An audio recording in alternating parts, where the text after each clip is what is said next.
How you doing? Welcome again into 101.7 FM and 710 Keel. Welcome back into another edition of Strategies for Living. I'm marriage and family therapist David McMillan. You would be PLPC Carla McCormick. That is I. Hi, Dave. Hey, Carla, how are you? I am pretty okay today. Thank you. He would be our ace producer of the airwaves, Ruben Wright. Good evening, everybody. Okay, ace producer. Look, that red button there. See? That Sure. you flip, you just turn that on. I know. Okay. I you call me the ace, and I. I'm messing with you. I'm messing with you. But it gets right into what we're going to talk about this evening. You know, because we have never lived in these kinds of times where producers don't turn their own microphone on. Climate disruption, growing social inequality, pollution. We really are seriously living in an unprecedented time of crises, and I don't know where that's going to end. And you look at, has the fear ever been greater collectively? Despair, grief. How do we maintain hope in that? We're going to talk about that this evening with the author of Intrinsic Hope, Living Courageously in Troubled Times. We will be back to introduce Dr. Kate Davies. But in the meantime, I need to say thank you for tuning into Strategies for Living, and that we are presented by CADA, the Council on Alcoholism and Drug Abuse of Northwest Louisiana. They've been helping individuals and families for 60 years. We are also brought to you by Milestones Counseling Center, by Jerry Anderson State Farm Insurance, by Learning RX, by Highland Place Rehab and Nursing Center, by Resilient House, and by Jacob's Well Inspirational Books and Gifts. How do we live courageously in these troubled times? We're coming back to talk about it today on Strategies.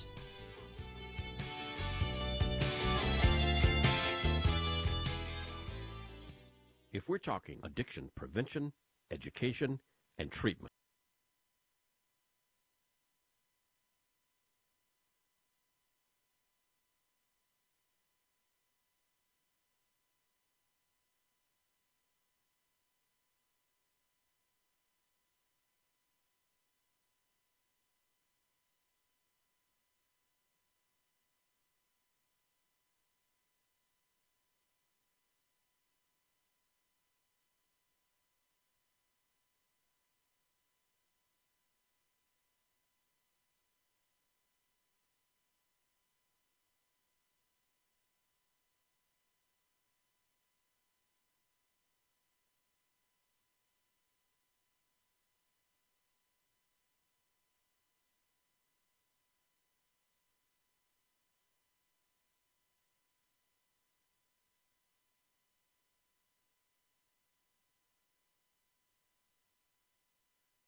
Welcome back.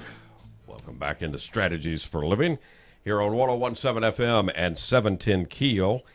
Marriage and family therapist David McMillan, PLPC Carla McCormick. So, okay, let's set the stage here, and then we'll bring our life strategist on, hopefully, sir, to tell us where on earth we're going. Climate. If we look at, we just look at the facts. Climate disruption. It's considered the largest single threat to human survival. It's already causing severe heat waves, droughts, floods, hurricanes, tornadoes, wildfires all over the world, as well as rising sea levels, ocean acidification. I could go on and on. Erosion, go on and on. Especially, Louisiana. We don't have to look further than our state. Water scarcity. About 700 million people living in 43 countries suffer from water scarcity. Species extinction. Nearly 1/4 of all mammalian species and about 1 in 8 bird species are likely to become extinct in the next 30 years. Pollution. There's nowhere on the planet that is uncontaminated. Environmental injustice. Widespread, getting worse. Population growth and consumerism. The world's population is already 7.6 billion. It's expected to increase to 11.1 billion by 2100. Do you feel better, Carla? No, that sounds very doom and gloom. Yeah. So let's welcome to Strategies our life strategist, Dr. Kate Davies, who has worked on environmental and social issues her entire career. She's emeritus faculty at Antioch University, senior fellow at Whitby Institute, and clinical associate professor in the University of Washington's School of Public Health. Her written work has been published in newspapers, magazines, journals, and she's got a new book out. It's important, that's why I wanted to devote this evening to it. It's called Intrinsic Hope, Living Courageously in Troubled Times. Dr. Kate Davies, welcome to Strategies for Living. Well, thank you very much. It's great to be here. So where on earth are we going, Kate? Where I set the stage, and you heard it, and you wrote about it in the book. I quoted all those facts and figures from Intrinsic Hope. Where are we going? Well, if I knew the answer to that, I think I'd be a very rich person. The point is that everything looks pretty gloomy right now. The facts and figures that you mentioned, and there are lots of others too. There's some psychological impacts to all of this. Huge psychological impacts. Yeah, absolutely. And this is actually a growing field of academic study. One report that came out a couple of years ago suggested that about 200 million Americans, that's like a lot of people, are going to experience either direct or indirect effects of climate change. That's huge at a psychological level. That's a huge number of people, and our behavioral health services just aren't set up to deal with that kind of level of anxiety, stress, pressure, Yes. and concern. Yeah. In the United States, 40 million people suffer from anxiety. Almost 13% are on antidepressants. Not much better in the UK, right? Similar story. Right. Yeah. Yep. It's exactly that. And when you add to that now this new source of stress and anxiety about what we're doing to the environment, it doesn't look too hopeful. And so that's really why I wrote the book. I've been working on environmental issues, as you mentioned, for all of my career. And your previous, I didn't mention your previous book, which is The Rise of the U.S. Environmental Health Movement. Right. Yeah. Yeah, so I've worked on environmental and social and health issues for a long time, and as the news has kind of gotten worse and worse, I got more hopeless. I got, feeling sadder and more angry, more frustrated.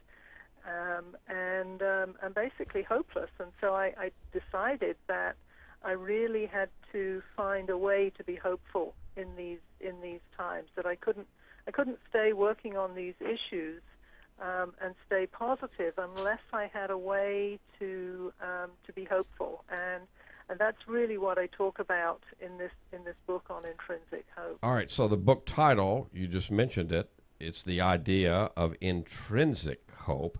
How is that different? How is intrinsic hope different from, I guess we could say, conventional hope, or is it? Right. So let me start with conventional hope. You know, if you look in the dictionary, most dictionaries define hope using words like expectation or anticipation or desire. So, in other words, when we say I hope for something, it means that we've got an expectation or an anticipation that life will give us something, that life will somehow conform to whatever it is that we hope for. You know, if I say, for example, I hope to win the lottery, then I'm anticipating, even if it's unlikely, that I'll win the lottery, and that anticipation gives me pleasure. It's a pleasurable feeling. So that kind of hope, it seems to me, is usually about wanting some kind of improvement in our circumstances or seeking, better conditions in our lives. And I call it extrinsic hope for that reason, because it's about wanting something better in life. But if you think about it, we can't control life. We can't control what happens. And so when life doesn't give us what we hope for, we end up disappointed, sad, frustrated, angry, and all those yucky feelings that I mentioned a moment ago. So where's the starting point here? Where is it to begin to wrap our arms around the idea of intrinsic hope and living courageously? What's the starting point? Right. So if we realize that with extrinsic hope comes this huge shadow side, there has to be another form of hope. There has to be another way of looking at things. And if you go back to the dictionary, there is another definition of hope as having a basic trust in life without an expectation of improvements, without an expectation that things are going to get better. And this type of hope, it's what I call intrinsic hope, is really about having a positive attitude to life or a positive outlook on life that doesn't depend on whatever's happening in the external world. So it's really about doing the best that we can with whatever we can, wherever we are, regardless of whether we actually expect to achieve a particular result or a particular outcome. In other words, have some kind of improvement in our conditions. And so it's a basic confidence in life, no matter what happens. And we can have this type of hope whether we like what's happening or not. It's a kind of acceptance of life, but not resignation. It's an acceptance of life the way it is and a willingness to engage with whatever is happening. That sounds very, very important to me. That we accept what is, but we don't give up the idea that we can work to make it better. Exactly. That's exactly it. So sometimes I use and it really does require acceptance. So sometimes when I'm explaining intrinsic hope, I like to use the example of an alcoholic. An alcoholic, if they don't accept that they're an alcoholic, then they're not likely to take effective action to deal with their condition. But once they accept they're an alcoholic, then they can take action. Then they can take action in recovery, right? Mm-hmm. That's very different from resigning ourselves to our condition and just throwing in the towel and giving up. I'm talking about an active acceptance of the way things are, and then doing whatever we can, taking whatever action we can, because it is the right thing to do. It's the responsible thing to do. Hi, Kate. This is Carla. Welcome to the show. Hi. I have a question. When you're describing this type of hope, it sounds a lot like faith to me. Uh-huh. Uh-huh. You know, faith is another word that I might use, and it can be a Christian or a religious faith, but it's not necessarily religious, although it can be. So it's not really the faith that that something outside ourselves is going to save us or protect us. It's really a faith in the way things are. That's the way that I kind of differentiate it. It's a faith in life and in the creative possibilities that are inherent in life. You know, we never know what's going to happen. Sure, things look gloomy, all the gloomy facts and figures that you quoted at the beginning, but we don't know for sure what's going to happen in life. And this means that there is the possibility. There's no guarantees or promises. Love that word, though. Love that word, possibilities. Love it. Intrinsic hope. We're talking about living courageously in troubled times. We're talking with Dr. Kate Davies today, the author of Intrinsic Hope. We'll be back.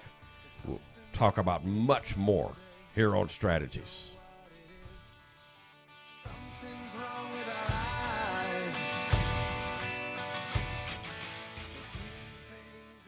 When your child or grand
Welcome back. Welcome back into 101.7 FM and 710 KEEL. Welcome back into Strategies for Living.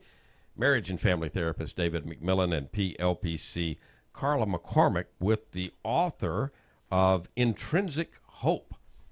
It's her brand new book. It's out from New Society Publishers at your favorite bookseller right now. Living Courageously in Troubled Times. She is Dr. Kate Davies. All right, so we've got to do the first step first. You can't get to the fourth or fifth step or sixth step till you do the first step. And Kate, you're saying that's naming the feelings, right? Right. So I found it was really important to just explore and acknowledge how I felt about all the problems that we face in this world.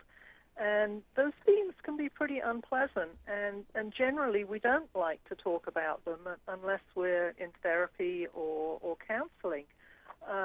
But to really name what we feel about climate change or pollution or even just what's going on in our lives, and to really acknowledge that those feelings are there. You know, as a society, we really avoid doing that, and the more we avoid talking about what's really going on for us, the more we feel isolated and alone, and we feel that, you know, I'm the only person that feels this way, nobody else feels the way that I do, like there must be something wrong with me, all of those kinds of things. Whereas, in fact, the exact opposite is true. You know, when I started talking about how I felt about the future to my friends and family and colleagues, I found that a lot of people felt exactly the same as I did, and that really I wasn't alone.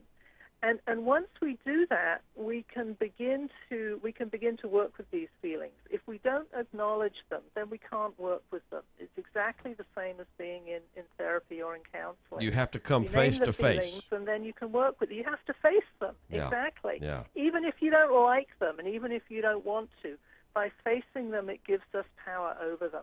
All right, and so that, again, as unpleasant as that is to begin, as unpleasant as chapter 1 is, you got to do the first step before you can get to. There are some reasons for hope, right?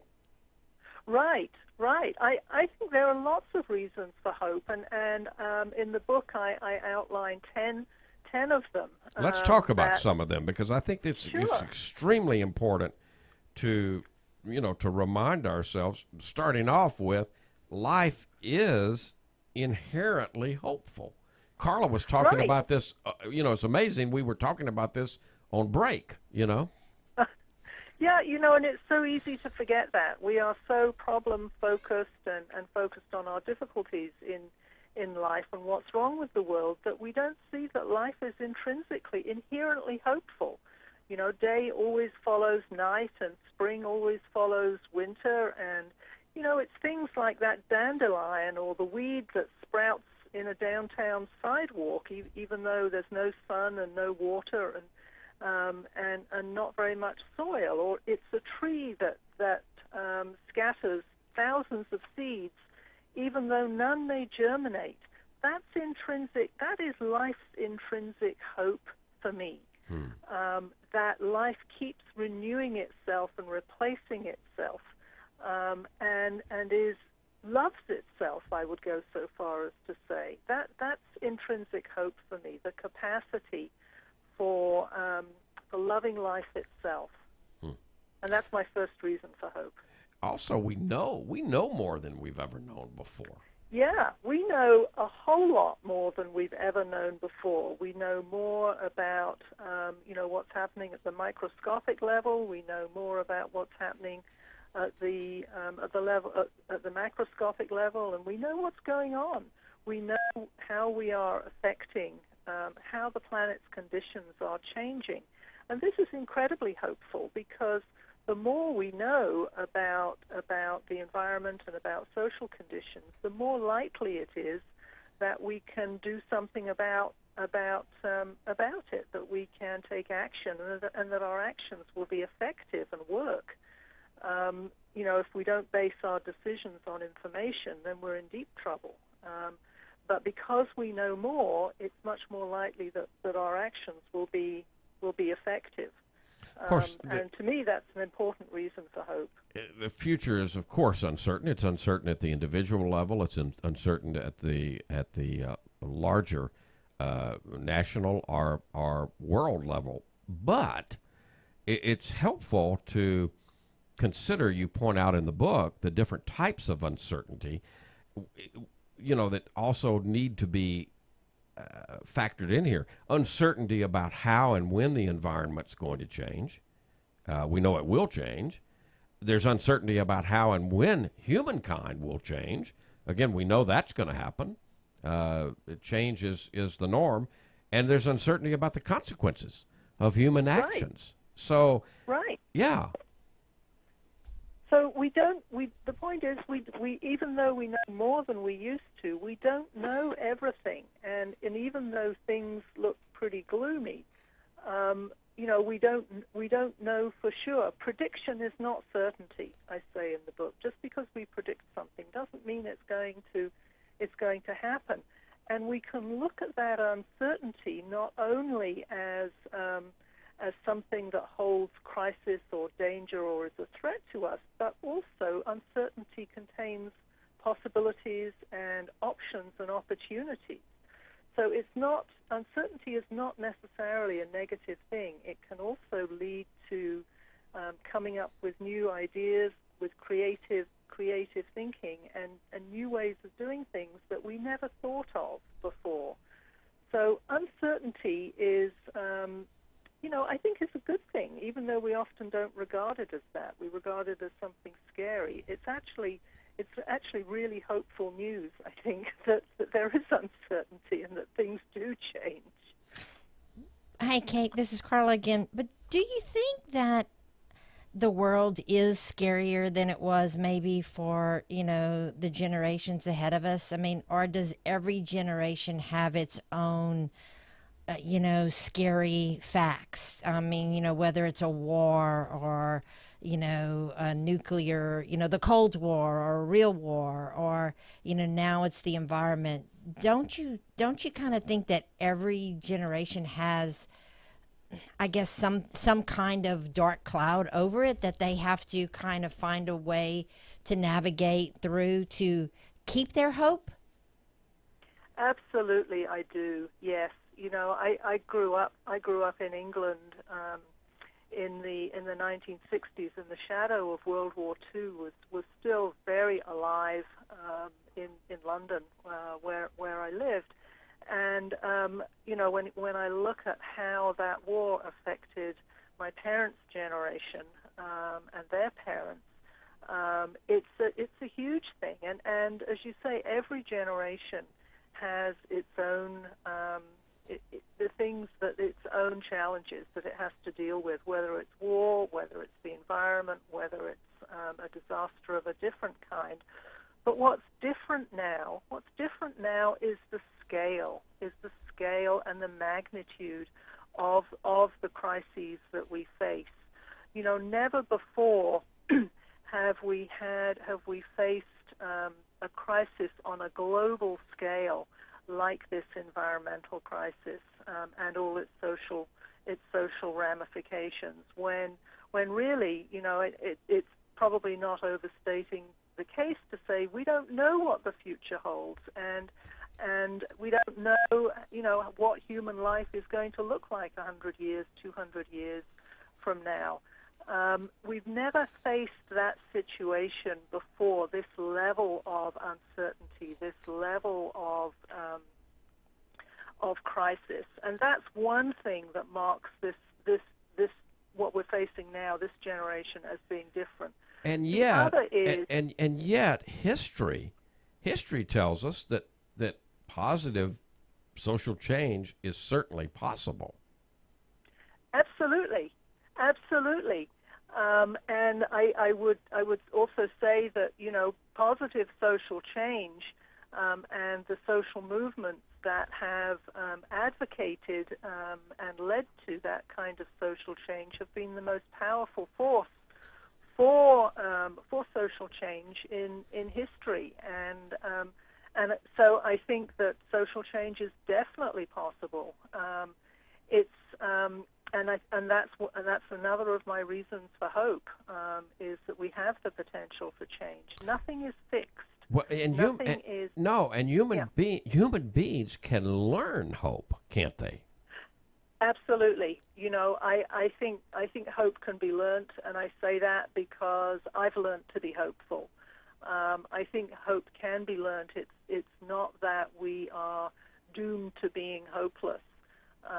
One of my favorite quotes is from the jazz singer Eartha Kitt, who said that when she was talking about learning and lifelong learning, she said, "The tombstone will be my diploma."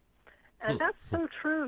We can learn throughout our lives, and we can learn hope just the same as we can learn other skills. Absolutely. Well, isn't it? I mean, when you're dealing with a crisis, isn't that the time when people rally together and band together and in a way give each other hope? I think at its best it can be, and I think disasters is one. When disasters happen, even though they're often very tragic, when we see people pulling together and we see people's basic goodness and people's basic caring for each other, we are witnessing intrinsic hope. Yes, yes. And Yeah. it's even we can go one step further and say it's even our responsibility to be hopeful.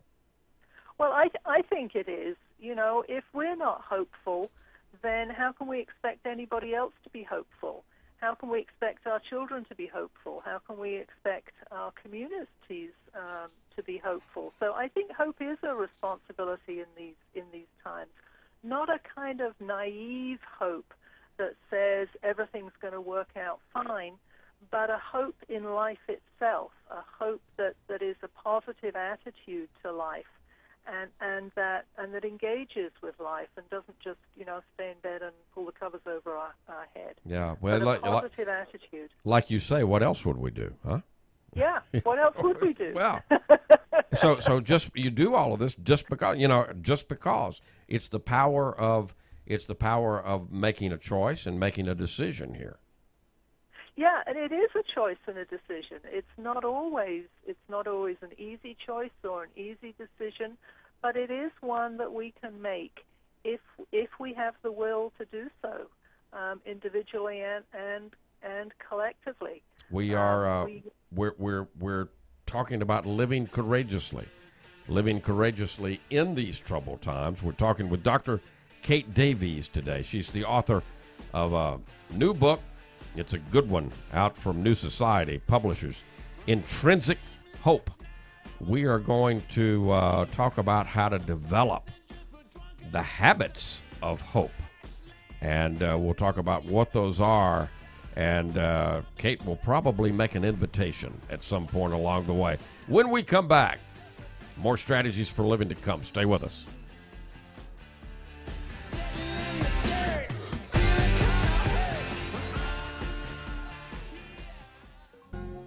If you or someone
are learning some important strategies this evening. After all, we are Strategies for Living. Welcome back. And we're learning those important strategies thanks to our life strategist. She's Dr. Kate Davies, the author of Intrinsic Hope, Living Courageously in Troubled Times. URPLPC Carla McCormick, and I'm marriage and family therapist David McMillan. Welcome back, folks. So, Kate, the habits of hope. So you talk about things like being present, expressing gratitude, loving the world, and accepting what is. You got to take action, and you got to buckle your seatbelt for the long haul, right? Those are some of what you talk about in terms of habits of hope. Right.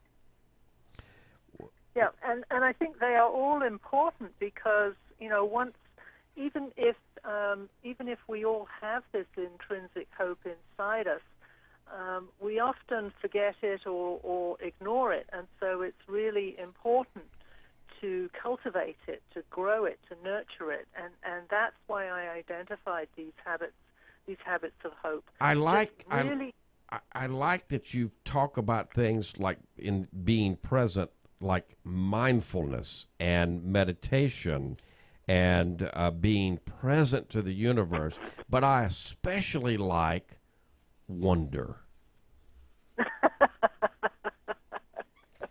Yeah, I'm kind of partial to wonder too.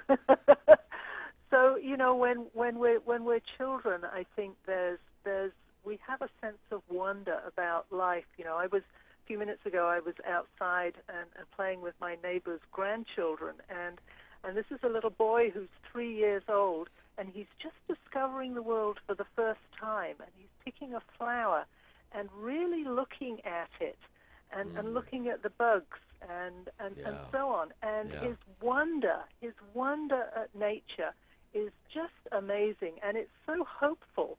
And then I think we often lose that as adults, and life becomes, more a series of problems that we have to solve or a set of routines and habits. And we forget about the wonder in life. And that is such a profoundly hopeful habit to me, is to be aware of wonder.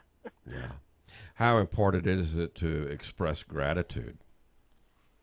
I think gratitude is really important as well, and I think in our society we often forget about gratitude. When I was growing up, we always had to write thank you notes for every present that we received, and we'd always give thanks before a meal. But I think these simple habits of expressing gratitude are kind of going out of fashion somehow. And when we forget to be grateful, it's like forgetting to come from that positive place. It's forgetting to be thankful for all the gifts that we've received. Not only the physical gifts, but just the gift of life. Life is such a precious thing.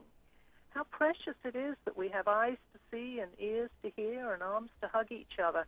And yet we often forget to be grateful for even those most basic of things. And gratitude is a profoundly hopeful practice, I think.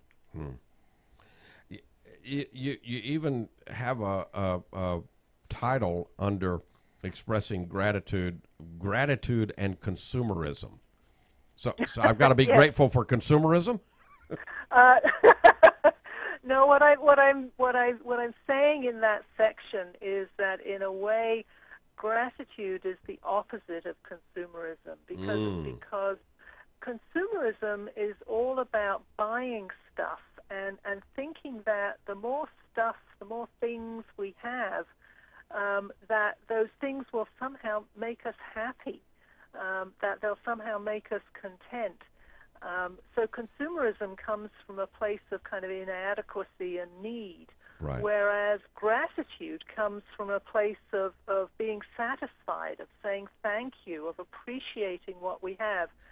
So gratitude is actually a great antidote to the consumer society that we live in. You also talk about love and compassion when you talk about, again, I think this is a decision and a choice. Love the world.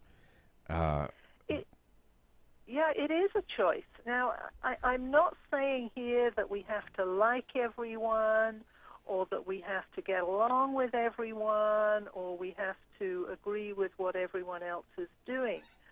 But I do think we can choose whether or not we offer someone else our goodwill, whether or not we, whether or not we love them, whether or not we express our positivity towards them. Right. It's kind of the opposite of being angry or blaming people.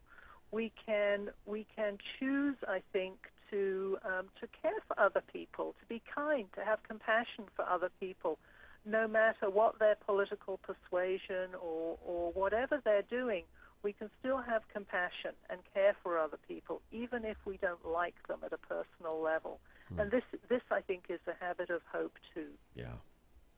I really love that you keep saying it's a choice, because as a therapist and working with clients, we spend a lot of time. I spend a lot of time helping them to understand that their thoughts and to a great effect, a lot of times their emotions are a choice, and they can choose to feel and think differently. So I love that you keep referring to the choices that we make.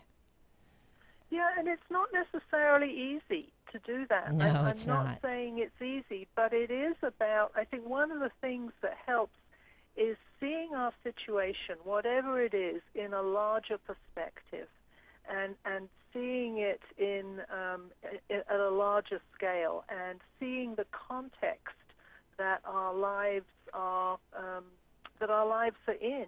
And when we see that everything changes, that nothing is fixed or permanent, it gives us a sense of fluidity and flexibility, and that we can make choices that affect our lives. And what we think and what our values are definitely affect how we act, affect our behaviors.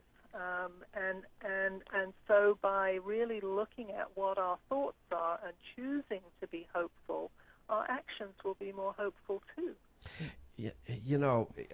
When you talk about taking action, you talk about a lot of important things in that section, Kate.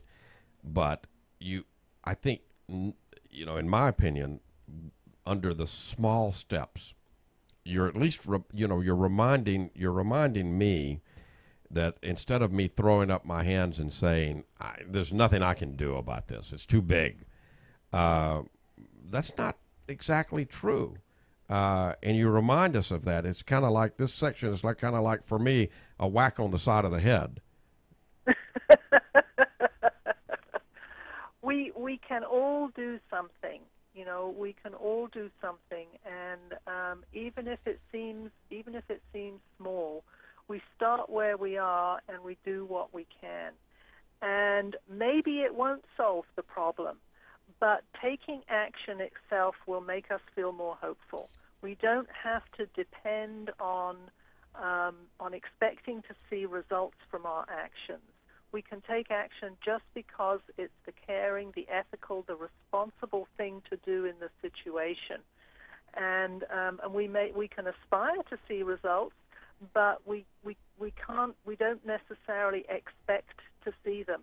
I think about the people that built the cathedrals in medieval Europe. It took hundreds of years to build those cathedrals, and the people that worked on them never expected to see a finished cathedral. They never expected to see the results of their actions, but they kept on going, generation after generation. And that's where the perseverance comes in. We can take action not because we expect to see results, but simply because it's the right thing to do in the circumstances. Simply because what else would we do? There you go. The book is Intrinsic Hope, Living Courageously in Troubled Times. We'll be back. More strategies to come. You can be happy if you've a mind to. You can't take a shower in a parakeet cage. You can't take a shower in a parakeet. You know, there are a lot of places that you can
City.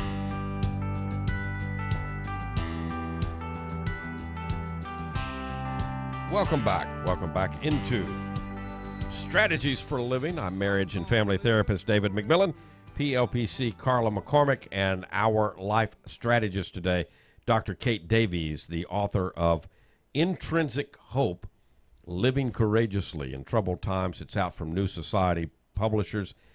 You talk, Kate, about persevering for the long haul, and you talk about things like self-discipline and resilience and thinking long term. And again, the one that I zero in on is curiosity. You know, I think curiosity is such a wonderful quality or trait. If we aren't curious about life, if we aren't interested in life, then chances are we're not going to be very, very hopeful. So long as we can stay interested in life and kind of sitting on the edge of our chairs wondering what's going to happen next, then I think we're going to be hopeful. And so I think there's a strong correlation between curiosity and hope. I certainly know in my own life that my own curiosity has kept me hopeful over the years. Yes. We've also got to celebrate whatever good news we get along the way, don't we? Absolutely, and there is good news, you know, that just as there are reasons for hope, I think there's a lot of good news out there too about what's happening in the environment. For example, the growth of renewable energy is a really good news story. And how that is growing so fast, and investments in renewables are now outstripping investments in more traditional fossil fuels, for example. I think there's a lot of good news out there if we just look at it instead of just focusing only on the gloomy news, on the bad news that we often hear. Yeah. I've heard it said once that the difference between something being buried or planted is hope. I like that. Can I use it? Yes, you may. I like that too. You come up with some good stuff, Carla girl. This weird stuff sticks in my brain. Yeah, that's okay. I love your book, Kate. Good stuff. I think it's really good stuff, and it's stuff that we use on a daily basis and will continue to use. So thank you. Thank you for being a great. Thank you for being a great life strategist, Kate. This is good stuff. Well, it's been a pleasure. Yeah, and let me just end with that invitation that you mentioned. If any of your readers do get the book and play with these ideas and you'd like to send me your story of intrinsic hope, there's an email address in the book, intrinsichope@gmail.com, in which I'd love it if any of your listeners would share their experiences of intrinsic hope with me. Fantastic, and that's the name of the book, Intrinsic Hope, Living Courageously in Troubled Times. Kate Davies, Dr. Kate Davies, out from New Society Publishers. Carla girl, you've done it again. Reuben Guy, you've done it again. Folks, you've done it again. Thank you for tuning in to Strategies for Living. We've been presented by CADA, the Council on Alcoholism and Drug Abuse of Northwest Louisiana, by Milestones Counseling Center, by Jerry Anderson State Farm Insurance, by Learning RX, by Highland Place Rehab and Nursing Center, and by Jacob's Well, inspirational books and gifts. If today were the last day of your life, you only had one more phone call you could make, who is it that you'd call? What is it that you would say? And why are you waiting?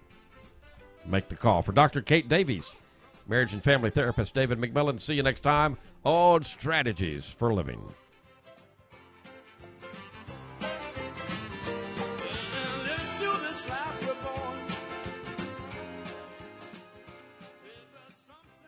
Breaking news and trending talk. This is 101.7 FM and 710 KEEL. KEEL, Shreveport.